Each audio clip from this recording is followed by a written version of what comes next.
오늘 말씀 보면 이삭이 블레셋 지역에 있다가 떠나게 되죠. 그래서 부엘세바라고 하는 곳으로 이동을 합니다.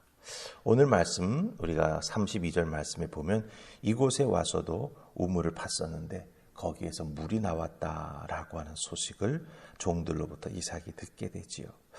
이렇게 부엘세바로 이동해서 사실은 아무 연고도 없는 곳에서 다시 삶을 시작해 나아갑니다. 그 삶을 시작해 나아가는데 가만히 보니 하나님이 또 복을 주고 계시는 것을 보게 됩니다. 우물을 파서 물을 얻게 해주셨을 뿐만 아니라 또한 아비멜렉이 이삭에게 사람들을 보내죠. 그리고 사실은 화친을 맺자라고 하는 그런 의미의 내용을 말하는 것을 우리가 보게 됩니다. 이삭이 참으로 귀한 은혜를 받고 하나님의 축복과 돌보심을 계속해서 받게 되는 것을 우리가 여기서 확인하게 됩니다. 어떻게 이삭은 이렇게 하나님의 은혜를 계속 덧입을 수 있을까? 물론 우리가 한 가지 분명히 확인한 이유가 있지요. 바로 아버지 아브라함 때문입니다. 아버지 아브라함 때문에 이삭은 이렇게 계속해서 하나님의 은혜의 장중에 붙잡혀 있다라고 하는 거죠. 그래서 우리가 자녀들을 위해서 기도할 때 우리가 우리의 가정을 믿음의 가문으로 세우기 위해서 해야 될 것이 무엇이라고 했습니까? 아브라함처럼 끝까지 가는 신앙인이 되어야 된다라고 하는 것 제가 말씀드린 적이 있습니다. 자, 그렇다면 우리가 그것을 기억하면서 이삭이 이렇게 새로운 곳 부엘세바로 이동해서 이렇게 하나님의 은혜와 축복을 얻을 수 있었던 그 귀한 믿음의 비결은 무엇일까? 오늘 말씀 속에서 우리가 함께 말씀을 찾고 은혜 나눌 수 있기 원합니다. 자, 아브라함의 아들 이삭이 은혜를 받았습니다. 참으로 은혜를 많이 받습니다. 그렇죠? 하나님 앞에서 어떤 믿음의 삶을 산다면 이렇게 은혜 받는 삶, 대를 이어서 은혜 받고 축복받는 삶, 이런 삶을 살아갈 수 있을까? 참으로 우리가 참 부러운 부분이 많이 있습니다. 그 열쇠가 무엇인가 우리가 간절히 알기 원하지요. 오늘 말씀 속에 보면 우리가 놓치지 말고 꼭 붙잡아야 될 부분이 있습니다. 25절 말씀 우리가 함께 읽으십시다. 25절 찾으셨습니까? 우리 같이 읽습니다. 자, 시작. 이삭이 그곳에 제단을 쌓고 여호와의 이름을 부르며 거기 장막을 쳤더니 이삭의 종들이 거기서도 우물을 팠더라. 아멘. 자, 여기서 우리가 제일 먼저 살펴야 될 것은 순서예요. 순서. 무슨 순서입니까? 부엘세바로 이사해 왔습니다. 그곳에서 이삭이 자기의 삶의 터전을 하나하나 펼쳐나가고 새로이 만들어 나가는 그 순서를 잘 보시기 바랍니다. 첫 번째가 뭡니까? 제단을 쌓았습니다. 두 번째가 무엇입니까? 여호와의 이름을 불렀다라고 말합니다. 즉 제단을 쌓고 하나님께 예배하고 그 다음에 거기에 장막을 쳤다. 장막이 뭡니까? 살집. 장막이라고 하는 말은 정확하게는 텐트입니다. 광야에서 살아가는 사람들은 집을 짓지 않습니다. 벽돌을 쌓거나 돌로 집을 짓지 않습니다. 언제든지 옮겨가야 하기에 텐트를 치죠. 그런데 제단을 쌓은 다음 하나님 앞에 예배를 드린 다음 그 다음에 자기가 살 텐트를 쳤다라고 하는 거예요. 자, 그 다음에 마지막 네 번째가 뭡니까? 거기서 우물을 팠다. 삶의 터전을 잡기 위해 그 다음에 제일 마지막에 자기의 삶을 위해서 해야 될 것들을 해 나아갔다라고 하는 거예요. 이 순서가 참 중요합니다. 우리들의 인생에 있어서 복받기를 원하고 하나님의 축복받는 인생이 되기를 원하죠. 그런데 때로는 그 신앙생활에 나아가는 모습, 삶을 전개해 나아가고 펼쳐 나아가는 모습을 보면 순서가 뒤죽박죽일 때가 있어요. 믿음의 사람들은 무엇을 제일 먼저 해야 될까를 잘 알고 있어야 됩니다. 무엇입니까? 바로 오늘 말씀 25절에 제일 앞에 나와 있는 것, 제단을 쌓는 것, 그것을 순서 1번으로 꼭 행해야 된다고 하는 거예요. 그럼 이 제단을 쌓는다라고 하는 의미가 무엇이겠습니까? 제단이라고 하는 것은 하나님께 제사를 드리는 곳입니다. 예배를 드리는 곳입니다. 그것을 자기가 이사한 그곳에서 제일 먼저 쌓았다라고 하는 거예요. 왜 그렇습니까? 이삭 주변에는 하나님을 경배하는 자들이 없었습니다. 오로지 사실은 자기밖에 없었던 거죠. 그렇기 때문에 가는 곳마다 그곳에서 하나님을 깊이 만나고 은혜를 덧입기 위해 하나님을 경배할 수 있는 제단을 쌓는 것이 가장 중요하다라고 하는 것을 이삭은 알고 있었던 것입니다. 그래서 하나님께 제사를 드리는 제단을 쌓았다라고 하는 것입니다. 근데 여기서 쌓다라고 하는 이 단어는 짓다, 세우다 이런 뜻을 가지고 있습니다. 그런데 여러분 잘 보세요. 이삭이 브엘세바로 이사한 다음에 누가 사용 중이던 혹은 우상 숭배를 하던 다른 제단을 빌린 것이 아니다라고 하는 거예요. 거기에서 자기 자신에게 주신 하나님의 은혜를 생각하며 하나님께 감사하기 위해서 어떻게 합니까? 자기의 땀을 흘려서 자기의 손으로 직접 제단을 쌓았다, 제단을 지었다라고 하는 뜻입니다. 이게 중요합니다. 하나님 앞에서 은혜 받고 복 받은 자입니다. 하나님 앞에 나아가 자기의 기도의 자리, 예배의 자리를 제일 먼저 세워야 된다라고 하는 걸 그 축복받는 과정에서 분명히 알았던 것이죠. 그래서 이사 갔다고, 삶의 터전이 좀 바뀌어서 변화가 있다고 예배를 그냥 뛰어넘는 그런 일을 이 이삭은 하지 않았다라고 하는 거예요. 제일 먼저 제단, 예배를 위해서 준비했다라고 하는 것. 그러기에 우리들의 삶의 자리에서도 은혜 받고 축복받기를 원한다면 여러분 순서가 중요하다 그랬는데 제일 먼저 무엇을 해야 되느냐? 하나님 앞에 예배를 드릴 수 있는 제단을 쌓는 것. 예, 물론 우리가 건물을 짓을 수는 없겠죠. 하지만 마음의 제단을 쌓는 것. 그렇죠? 예. 하나님 전에 나와 감사할 수 있는 것. 그것이 우리에게 있어서 제일 중요한 첫 번째 순서가 된다라고 하는 것.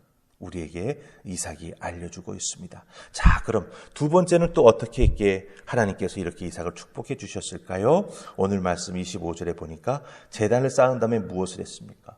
여호와의 이름을 불렀다 이렇게 말합니다. 여기서 이름을 부른다라고 할 때 이 부른다는 카라라고 하는 단어입니다. 카라. 문맥에 따라서는 부르다, 울부짖다, 울다, 그 다음에 뭔가를 드리다 이렇게 번역이 될 수가 있어요. 근데 이 여호와의 이름을 부른다라고 할 때 이 부른다는 단어가 있어서 가장 중요한 것은 무엇입니까? 예, 하나님을 기억하고 내게 하나님이 어떤 은혜를 주셨는지 그것을 기억하고 내가 만난 하나님은 어떤 하나님이 있은지를 기억하고 그 하나님의 이름을 부른다라고 하는 거예요. 여호와의 이름을 부른다고 했지 않습니까? 이삭이 경험한 하나님은 어떤 분이십니까? 내 아버지가 만났던 하나님, 내 아버지와 축복의 언약을 맺으셨던 하나님, 나를 제물로 하나님 앞에 드리려고 했을 때 나타나셔서 여호와 이레의 은혜를 베풀어 주신 하나님, 그 하나님이 나에게도 복 주신다고 약속했는데 그 하나님이 그것을 이루어 주셨다. 그렇죠? 그것을 깨달아 알고 하나님의 이름을 부르면서 다시 한번 새로운 곳에 갔을 때 주님, 내가 하나님의 이름을 부르니 은혜를 더하여 주시고 이 삶의 새로운 터전에서도 하나님께 귀한 예배 드리는 자, 삶을 잘 개척해 나아가는 자, 주변 상황이 어렵고 힘들다고 해서 하나님의 영광을 가리는 일 하지 않도록 도와주시옵소서. 하나님의 이름을 부르며 기도하며 자기 모든 것을 맡기는 그런 귀한 결단을 했다라고 하는 거예요. 그게 바로 여호와의 이름을 부른다라고 하는 이 귀한 표현 속에 담겨져 있는 의미가 된 것입니다. 여러분, 중요한 게 무엇입니까? 하나님의 이름을 부르는 거죠. 부르는 이유는 여러 가지가 있을 수 있습니다. 어렵고 힘들어서, 아프고 지쳐서. 하지만 또 한 가지 중요한 게 있죠.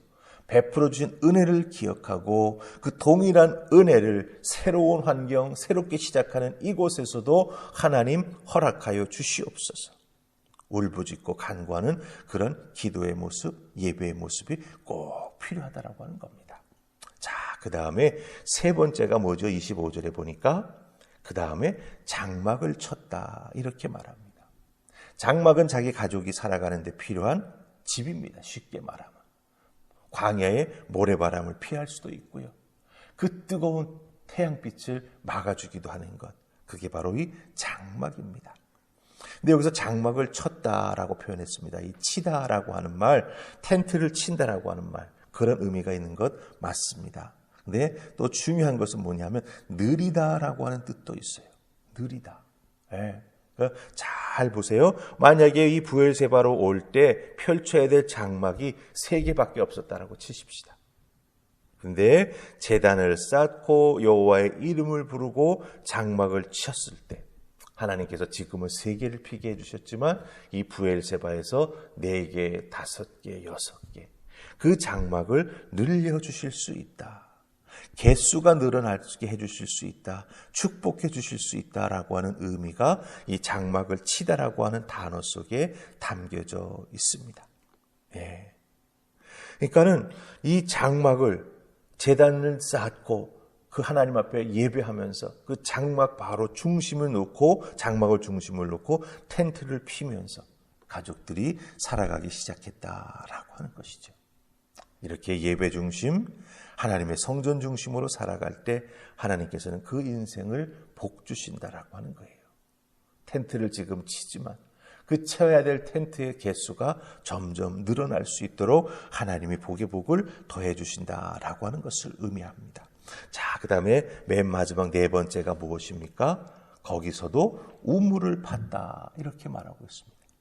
광야에서 물이 없으면 죽습니다. 마침 부엘세바에는 우물이 없었어요. 이삭의 은혜가 무엇입니까? 땅을 파기만 하면 물이 터져요. 그렇죠? 그게 바로 하나님께서 이삭에게 주신 은혜였습니다. 이곳에서도 우물을 팠는데 그곳에서 물이 솟아나오기를 시작합니다. 32절에서 그 종들이 이삭에게 그렇게 보고하고 있지 않습니까? 그렇다고 한다면 이 우물을 팠다라고 하는 의미는 무엇입니까? 하나님께서 그 생명을 책임져 주신다라고 하는 거예요. 다른 누구의 것을 의지하지 않고 살아도 삶의 의식주 문제를 해결할 수 있도록 하나님께서 축복해 주신다. 봤더니 물이 납니다. 그 물을 통해서 하나님이 이삭과 그 가족들의 생명을 지켜주시고, 그렇죠? 그 척박한 광야 생활 속에서도 삶을 이어갈 수 있도록, 아니 이어갈 뿐만 아니라 가축을 먹이고도 남을 만큼의 풍성한 물을 허락해 주셔서 다시금 정말 귀한 물질의 은혜와 축복을 하나님께서 덧입혀 주신다라고 하는 것이죠. 그러기에 이삭은 하나님 앞에 이런 놀라운 은혜를 덧입게 되었다라고 하는 거예요. 말씀드린 거 잘 기억하시기 바랍니다. 순서. 하나님 앞에 이삭처럼 복받기를 원하는 인생이 되기를 원하는가? 그렇다고 한다면 이삭이 어떻게 새로운 곳에 터전을 잡기 위해서 이주해 갔을 때 자기의 삶의 뿌리를 무엇부터 내리기 시작했는가를 잘 보시기 바랍니다. 제단이었고 예배였고 그 다음이 살집이었고 그 다음이 삶을 위해서 여러 가지 일들을 해나가는 것이었습니다. 그래서 쌓고 부르고 치고 팠습니다. 이것을 동일하게 우리들의 신앙생활에 적용할 수 있을 것입니다. 하나님 앞에 내 신앙생활의 순서, 이삭처럼 잘 정하여 특별히 예배 중심으로 교회 중심으로 삶을 펼쳐갈 수 있게 될 때 하나님께서 그 인생에 축복해 주셔서 장막의 개수도 늘려주시고 삶의 규모도 늘려주시고 사업의 규모도 늘려주시고 정말 풍성할 수 있도록 우리에게 영육간의 강건한 하늘의 은혜를 마실 수 있는 물을 우리에게 물된 동산 같은 삶을 허락해 주신다라고 하는 것 꼭 기억하시고 이삭처럼 하나님을 경외하며 살아가는 여러분들 되시기를 주님의 이름으로 축복합니다. 아멘. 우리 기도하십시다. 좋으신 하나님 은혜 감사합니다. 오늘 주신 창세기 말씀을 통해서 이삭이 하나님 앞에 어떻게 복받는 인생을 계속해서 지켜나갈 수 있었는지 다시 한번 확인합니다. 아버지가 믿었던 그 귀한 믿음 이삭이 잘 물려받아서 제일 먼저 자기 삶에 있어서 무엇을 하나님을 위해서 해야 할지 깨달아 알고 그것을 하나하나 잘 실천해 갑니다. 별것 아닌 것 같은 순서이지만 순서가 중요함을 다시 한번 확인합니다. 잘 기억하게 하시고 이 순서 뒤죽박죽된 인생 살아가지 않도록 주님 도와주시옵소서. 오늘 우리들의 삶의 자리에서도 하나님 허락해 준 시간 순서에 맞게 잘 활용하는 우리가 될 수 있기를 소원하옵고 예수님 이름으로 기도하옵나이다. 아멘.